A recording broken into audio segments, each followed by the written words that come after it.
kitab Taurat karena di dalamnya terdapat kebenaran. Nah, ini yang saya bilang miris ketika saya membaca Al-Quran. Mengapa orang Islam jadi seperti ini?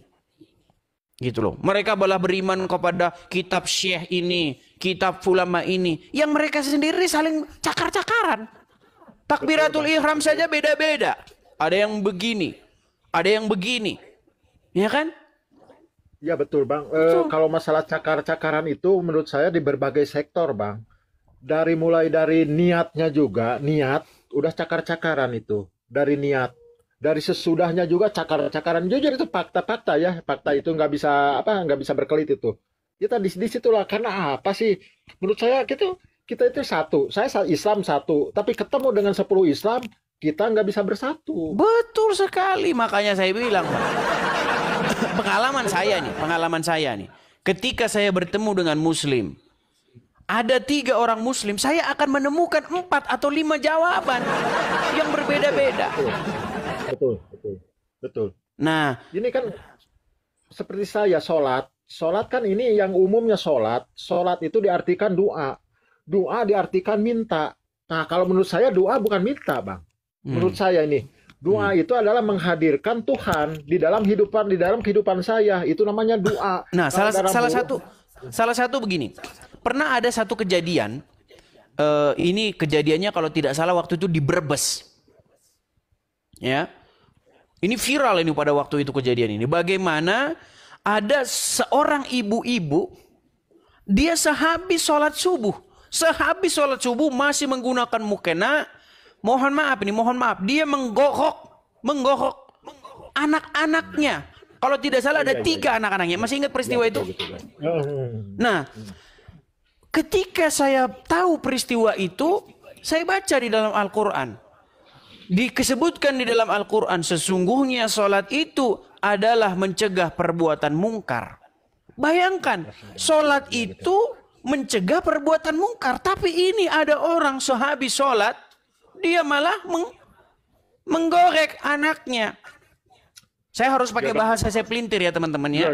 Menggorek itu saya bilang maksudnya menggorok ya. Dia menggorek ketiga anak, kalau tidak 3 anak kecilnya. Nah, setelah saya baca, saya pelajari apa yang dimaksud sholat di dalam Al-Quran. Yang dimaksud sholat di dalam Al-Quran, ternyata saya baca sholat itu adalah mencegah perbuatan mungkar. Ya, tapi ketika saya tanya orang Islam, sholat itu adalah yang begini-begini. Ya. Makanya saya baca dalam Al-Quran, di mana ada sholat yang begini-begini dalam Al-Quran. Saya sudah baca Al-Quran selama 13 tahun, tidak pernah saya dapati di dalam Al-Quran pengertian sholat adalah begini-begini. Tak ada, kalau Al-Quran ada. Saya nggak ketemu di mana ini, dari mana ini didapatkan. Seperti ya, itu. Bang, ada sedikit juga yang saya tahu itu di dalam itu ya. Seperti kata innallaha wa malaikatu shollu ala nabi, itu di situ menurut saya tafsirnya yang jadi prakteknya dikacau itu sebetulnya. Ya, jadi ada yang mengartikan Allah dan malaikat berdoa kepada Nabi Muhammad. Bukan itu. Nah, makanya itu, Pak. Diartikan berdoa itu menurut saya itu. Makanya bahkan begini, Bang. Bahkan ketika saya ngobrol dengan Muslim, saya tanya nih, kamu sholat persis seperti yang diajarkan Muhammad? Iya, karena ada dalam hadis disebutkan bahwa sholatlah kamu seperti kamu melihat saya sholat, katanya. Lalu saya periksa umat Muslim ketika sholat bagaimana. Nah ternyata di dalam sholatnya itu orang Islam itu mengucapkan seperti ini, Assalamualaikum ya ayuhan nabiyyu. Betul? Yang artinya salam sejahtera kepada engkau wahai Nabi. Nah menjadi pertanyaan, apakah waktu Muhammad sholat dia mengucapkan seperti itu? Apakah Muhammad waktu sholat dia bilang Assalamualaikum ya ayuhan nabi? Apa dia bilang begitu? Bilang Nabi kepada siapa lagi, kan begitu. Makanya memang banyak juga Muslim yang ketika saya ajak diskusi, mereka juga sudah mulai bertanya-tanya, sudah mulai mempertanyakan teman-teman. Ya, seperti itu. Iya betul. Tapi Bang Rijal Motor, kalau Bang Rijal Motor menonton, maaf ya, jangan salah sangka kepada saya Bang Rijal ya. Tapi Bang Rizal kayaknya tertarik mau mau masuk Kristen mungkin. Coba kita naikkan Ini satu Bang, orang ya. ustadz nih, satu orang ustadz. Karena ini Ustadz Azam ini kemarin-kemarin dia mendebat saya padahal dia sendiri sudah mengakui bahwa umat muslim itu menuhankan Muhammad. Sudah saya upload videonya. Saya ambil headset dulu ya, earphone dulu ya. Tunggu. Nampaknya dia sudah mulai panas. Baik, kita tunggu. Kita tunggu teman-teman ya. Ini ada Ustadz Azam ya. Ustadz Azam ini adalah orang yang mengatakan begini. Saya masih ingat omongan dia di awal ketika dia masuk sini, dia bilang begini. Kenapa kamu beraninya sama muslim-muslim yang botol, kata dia. Dia bilang begitu loh, Gus. Kamu kok beraninya sama muslim yang botol, katanya. Ternyata setelah saya ajak diskusi, dia sendiri mengakui bahwa umat muslim itu secara kaidah bahasa mereka mempertuhan Muhammad. Dan di sini Gus, aduh saya panggil apa ini Gus? Gus. Panggil Hinjir sajalah. Oke, Gus Hinjir. Baik. Ya. Gus Hinjir, apakah ente sudah mengakui bahwasanya secara kaidah bahasa umat muslim ini mempertuhan Muhammad? Oke, kita lanjut. Jangan framing terus dong. Bukankah Anda sendiri yang sudah mengakui itu? Bang Ajam, silakan Bang Ajam. Silakan nyalakan kamera dulu Bang Silakan, Ajam. Ini Silakan. Ustadz betulan kalau ini ya teman-teman. Ya, Bang Ajam. Ustadz palsu, Ustadz abal-abal. Silakan Bang Ajam. Silakan diskusi. Silakan. Oke, tunggu. Assalamualaikum Bang Ajam. Waalaikum, selamat malam. Waalaikumsalam warahmatullahi wabarakatuh. Salam, ya, selamat malam. Tidak dijawab. Mana Brodis? Assalamualaikum dijawab waalaikum. Dijawab. Ngeri Dijawab, saudara-saudara, kau. ngeri. Sinyal saudara, Bahaya sinyal ini, saudara. bahaya. Jangan framing terus. Bukan, Sinyal. ada seorang muslim mengucapkan salam kepada muslim yang lainnya, dijawab waalaikum. Ngeri. Waalaikumsalam. Sadis. Sinyalnya putus, saudara. Saudara, Sinyal. sadis. Sinyal, saudara. Gimana framingnya? Lanjutkan. Begini. Gimana? Selama saya diskusi panjang lebar ini, saya sudah hitung kurang lebih 19 orang. 19 Ya. orang muslim sudah mengakui bahwa agama Ya. Islam itu mempertuhan Muhammad. Salah satu yang mengakui adalah Hinjir Azam. dan kemudian Anda sendiri. Oh. Betul. Gitu ya. Betul. Terus. Ya sudah. Lanjutkan saja. Artinya memang muslim mempertuhan Muhammad. Kalian sudah mengakuinya. Terus apa yang kita akan lanjutkan? Yang kita akan lanjutkan adalah mari kita tunjukkan kepada khalayak bahwasanya Islam mempertuhan Muhammad, kami Kristen mempertuhan Yesus. Mari kita saling menghargai. Kan seperti itu. Tidak dong. Terjadi intensi yang berbeda. Saya sudah jelaskan beribu-ribu kali. Sebetapa apapun upaya umat Islam mengikuti Nabi Muhammad, tetap memposisikan beliau sebagai utusan. Berbeda halnya dengan Kristen. Mereka tidak pernah memang mengatakan secara apa ya? Yang jelas umat Kristen ini mempertuhankan manusianya Yesus ini ya secara eksplisit, tidak pernah memposisikan beliau sebagai utusan. Ada juga salah satu sekte yang memposisikan Yesus Kristus ini sebagai utusan sekaligus sebagai pengutus. Yang itu yang terjadi, saudara. Terjadi intensi yang berbeda. Sudah? Bisa saya tanggapi? Ya sudah. Baik. Silakan. Baik. Coba sebelumnya agak jauhkan dulu. Karena nafas Anda yang sudah tersengal-sengal bagai kuda pacu yang berlari sudah nampak ini. Sudah. Habis sholat, saudara. Habis sholat. Wah, baik. Jadi begini. Begini ya, Azam. Pertama-tama, di dalam Kristen tidak ada, maksudnya paham Kristen yang benar ya, tidak ada paham Kristen itu yang percaya bahwa Yesus itu adalah Bapa itu sendiri. Yesus itu adalah yang diutus oleh Bapa.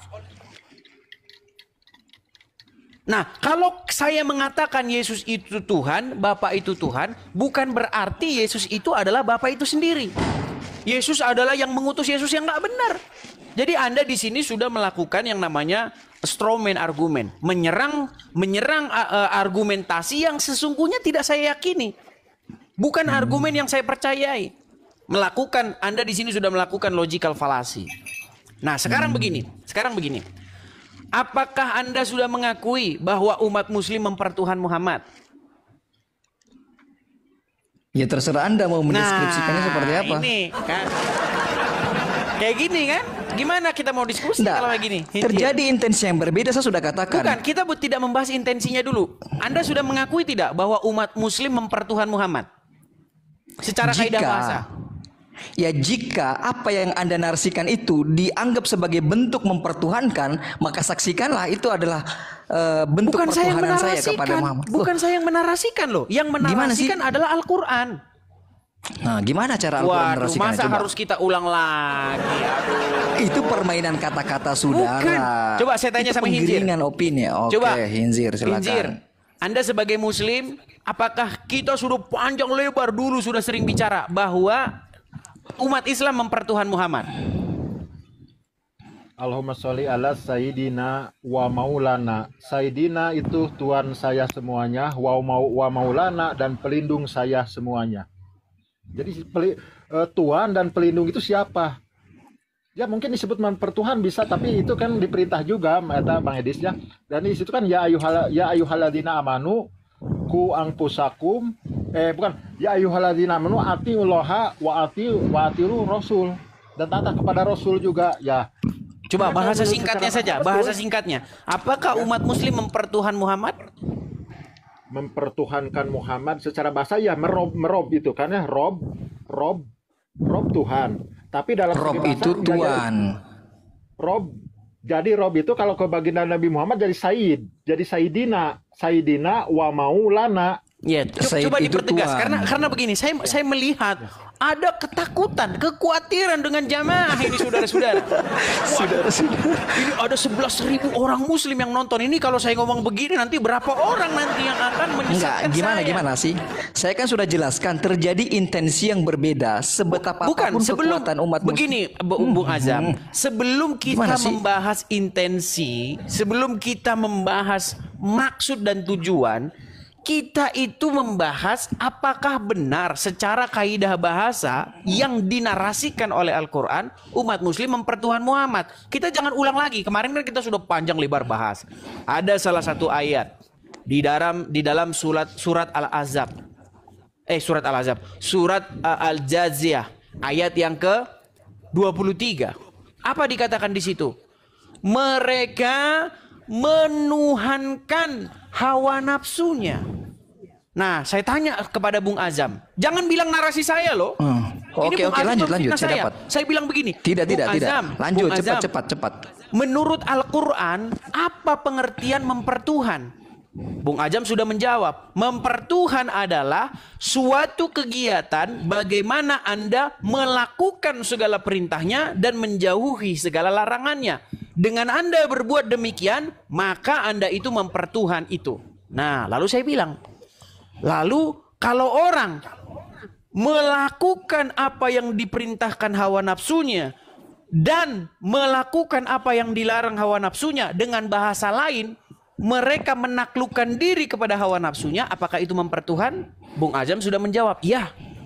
Nah, jika seseorang menaklukkan diri kepada iblis, melakukan kehendak iblis, melakukan perintah iblis, menjauhi larangan iblis, apakah itu mempertuhan? Bung Azam sudah menjawab, iya. Artinya, mempertuhan adalah suatu perbuatan menaklukkan diri Anda di hadapannya sehingga Anda takluk, tunduk, mengikuti apapun yang diperintahkan. Lalu saya tanya kepada Bung Azam, kalau Bung Azam masih ingat, apakah Anda berbuat demikian kepada Muhammad? Betul. Anda sudah menjawab, kami umat muslim. Udah belum? Kami umat muslim takluk mengikuti segala perintah Muhammad. Bahkan dikatakan ketika Muhammad bicara, yang kami lakukan hanyalah sami'na wa ta'na. Kami mendengar dan kami taat. Nah, gitu ya. maka dengan hukum yang sama, apakah itu mempertuhan? Ustadz Azam sudah mengakui kemarin, ya, secara kaidah bahasa memang kami mempertuhan. Sekarang kenapa berbelit-belit, saudara-saudara? Iya, saya jawab. Saya berikan sebuah jawaban dalam bentuk saya kemas dalam sebuah pertanyaan. Jika ada seseorang yang mengikuti instruksi dari orang lain yang bernama A, di mana orang lain tersebut melakukan sesuatu atas instruksi dari B, apakah orang yang melakukan instruksi A mempertuhankan si A tadi? Baik, Jawab. saya jawab. Nah. Kalau dia melakukan yang disuruhkan orang lain, ya kan? bukan berasal dari dirinya sendiri, maka tentu saja dia memerintahkan supaya orang taat kepada yang mengutusnya. Nah, itu sudah yang terjadi pada Nabi Muhammad yang dilakukan oleh umat Islam. Anda jawab sekarang, sendiri. Terima kasih, apakah saudara. itu berbeda? Baik. Begini, Ustadz Azam. Di dalam Al-Quran tidak ada perintah untuk menciumi batu. Nggak ada. Tidak ada di dalam Al-Quran itu, wahai umat muslim, pergilah kalian ke Mekah, ciumilah batu di sana. Nggak ada. Itu murni perintah Muhammad. Tidak ada Anda di salah. sebentar. Tidak ada di dalam Al-Quran masuk kamar mandi pakai kaki kanan, keluar pakai kaki kiri. Tidak ada. Itu murni perintah Muhammad. Lalu kalau muslim ditanya, lalu dari mana Muhammad? Itu dari Allah, katanya. Loh, Benar. Saya tanya ini, Hinjir, apakah pernah Allah memerintahkan kepada Muhammad supaya kalau masuk pakai kamar mandi pakai kaki kanan, keluar pakai kaki kiri? Setahu saya, ya kalau Allah memerintahkan secara langsung, nggak tahu, tidak ada. Tidak ada. Itu adalah murni perintah Muhammad dan kalian patuh. Kalian patuh taat kepada seorang manusia yang bernama Muhammad. Pertanyaannya begini, ketika ada instruksi di dalam hadis Nabi Muhammad, masuk WC pakai kaki kiri. Ketika ada umat Islam yang masuk pakai kaki kanan, apakah berdosa? Tidak, saudara. Dulu di dalam tidak Al-Quran, berdosa. di dalam Al-Quran barang siapa yang durhaka kepada Rasul, durhaka kepada Muhammad, dia durhaka kepada Allah gimana? Jadi sebuah perintah itu di dalam hadis ada yang sifatnya wajib ditaati, yang namanya hukumnya wajib. Ada yang sifatnya hanya sunnah, dianjurkan saja, ketika ditinggalkan tidak mengapa. Begitu cara menyikapinya, saudara. Sudah bisa saya tanggapi? Iya, silahkan, Oke, saudara. apakah sunat itu wajib? Sunat apa? Nah, Potong kuluk, kan? potong kuluk. Enggak, potong kuluk. Ada sunnah, ada sunat. Baik, oke. Khitan itu wajib tidak? Potong kuluk. Sunnah hukumnya. Berarti Sunnah boleh yang tidak sunat? dianjurkan. Berarti boleh tidak khitan? Boleh aja nggak sunat, boleh aja nggak Boleh sunat. tidak Kenapa? khitan, Nggak akan masuk saudara. neraka orang yang tidak sunat. Lihat Hinjir. Bagaimana ketika ada muslim saya tanya, sunat wajib? Wajib. Yang sini, sunat wajib? Tidak wajib. Makanya saya bilang, sungguh jelaslah agama Islam. Saking jelasnya, Tidak. ketika dua orang ditanya, jawabannya ada 3. Tidak, yang jadi rukun, saudara. Orang yang tidak sunat tidak akan masuk di neraka selama-lamanya, saudara. Iya, dalilnya di mana? Tidak menjadi rukun kewajiban. Iya, Dalam dalilnya di rukun mana Islam tidak masuk, bahwasanya saudara. begini, dalilnya di mana bahwa orang kalau tidak sunat dia apa tidak lagi? akan masuk surga selama-lamanya. Gimana sih? Tidak akan masuk neraka Ya, selama-lamanya tidak akan orang yang masuk tidak neraka sunat. selama-lamanya maksud saya. Kenapa Anda harus tanyakan dalil itu? Loh, setiap muslim kalau bicara harus ada dalilnya, tidak boleh ngarang bebas. Bagaimana? Ya, shalom teman-teman semua, terima kasih sudah menonton video ini dan kiranya video perdebatan antara Edis dengan para polemikus muslim ini bisa menjadi pembelajaran bagi kita semua, sekaligus itu menyadarkan saudara-saudara kita yang muslim yang memang mereka tidak mengerti isi kitab sucinya sendiri. Nah teman-teman, ada banyak ya para polemikus muslim ini yang selalu mempertanyakan tentang iman Kristen, bahkan tidak sedikit mereka yang selalu menuduhkan bahwa orang Kristen itu memiliki kitab palsu, mereka menuhankan manusia dan lain sebagainya. Ada banyak tuduhan terhadap kekristenan, tetapi semua para apologet Kristen itu sudah siap mempertanggungjawabkan dan memberikan jawaban tentang hal itu. Hanya saja mereka berpolemik dan mereka menolak atau tidak percaya apa yang menjadi jawaban dari beberapa apologet yang sudah menjawab tuduhan-tuduhan mereka terhadap ajaran kekristenan. Nah teman-teman, terkait apa yang dibahas di akhir terkait sunat misalnya. Nah teman-teman, kalau kita lihat dalam kitab suci yang mereka imani sendiri, itu mereka tidak mendapatkan makna yang jelas, yang detail tentang makna sunat itu sendiri. Nah, melainkan kita mendapatkan makna yang secara mendetail itu di dalam Taurat. Kenapa? Pada mulanya Allah memberikan tanda perjanjian itu kepada Abraham sebagai tanda perjanjian, teman-teman ya. Karena Allah sudah berjanji. Apa janji Allah yang pertama? Yang pertama, dia akan menjanjikan negeri kepada Abraham dan kemudian menjanjikan keturunan. Nah, untuk mengikat perjanjian itu maka harus ada tandanya. Tandanya apa? Yaitu sunat, yang dimana semua anggota keluarga Abraham dan bahkan sampai kepada keturunannya, bahkan budaknya yang sudah dibeli itu harus disunat, dan itu dalam umur 8 hari teman-teman ya. Kalau sudah lahir baru umurnya 8 hari harus disunat. Setiap orang yang tidak disunat itu harus dilenyapkan dari tengah-tengah bangsanya. Bagaimana dengan kita yang hidup di bawah kasih karunia sekarang ini?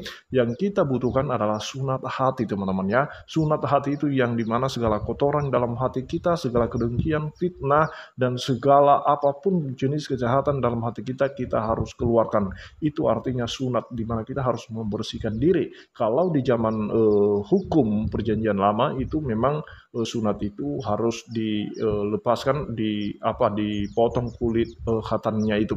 Tetapi tidak demikian lagi dalam perjanjian baru, karena sudah dipenuhi oleh Kristus tentang tanda perjanjian itu. Seluruh hukum-hukum dalam perjanjian lama itu sudah dipenuhi oleh Kristus sebagai orang Yahudi, karena tanda perjanjian itu diberikan kepada bangsa Israel khususnya, tidak kepada bangsa-bangsa lain. Tetapi ketika kita sudah percaya kepada Kristus, maka hukum sunat yang dimaksud di situ bukan lagi secara lahiriah atau secara fisik, melainkan itu sunat rohani, yaitu sunat hati. Itu saja yang perlu saya sampaikan kepada teman-teman semua. Kalau kamu penasaran tentang ajaran-ajaran kekristenan, silakanlah baca banyak-banyak Alkitab ya, dari Kejadian sampai Wahyu. Itu ceritanya sangat sistematis teman-temannya, berkesinambungan sekali dari awalnya nubuatan sampai penggenapannya. Demikian yang saya sampaikan kepada kita semua. Tuhan Yesus memberkati kita semua. Shalom.